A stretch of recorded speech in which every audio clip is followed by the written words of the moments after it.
Today we learn about the past continuous tense. मतलब कोई भी काम जो पास्ट में चल रहा था. एग्जाम्पल से समझते हैं. मैं कल 8 बजे एक किताब पढ़ रही थी. I was reading a book at 8 p.m. yesterday. Teacher कल मेरी बेटी को डांट रही थी. The teacher was scolding my daughter yesterday. I'll explain it to you with the help of a PowerPoint presentation. Past continuous tense. The other name of the past continuous tense is the past progressive tense. The past continuous tense describes an action that was going on in the past. कोई भी काम जो past में चल रहा था. Structure. सबसे पहले सब्जेक्ट के हिसाब से ही was या were, फिर verb की फर्स्ट फॉर्म में ing and then object. Use was with singular subjects including I, he, she, it and singular nouns जैसे Ravi, the boy, my friend, etc. Examples: She was reading a book. वह एक किताब पढ़ रही थी. She was cooking dinner. वह dinner बना रही थी. The boy was running.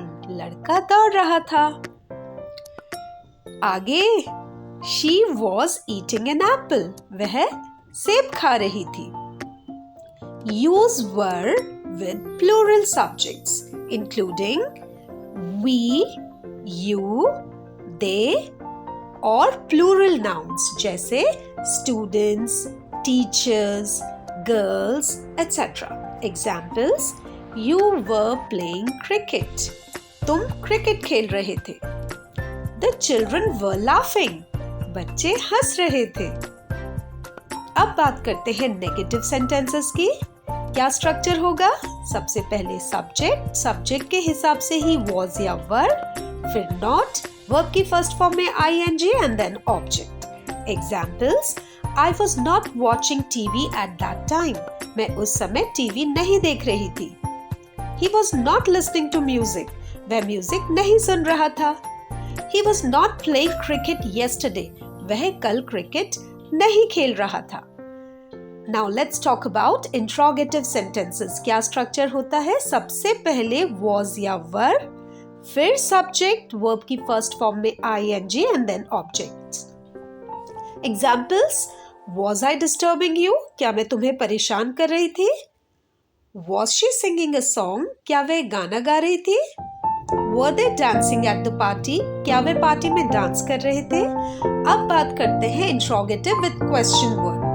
इसका स्ट्रक्चर क्या होगा? सबसे पहले क्वेश्चन वर्ड, फिर was या were सब्जेक्ट के हिसाब से, उसके बाद सब्जेक्ट, फिर वर्ब की फर्स्ट फॉर्म में ing and then object.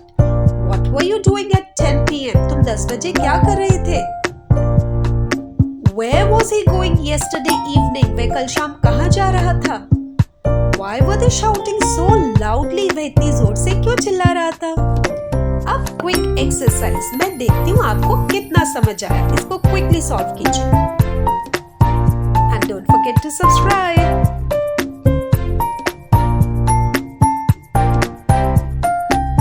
I hope you have clearly understood the past continuous tense. Keep practicing to make your English stronger day by day.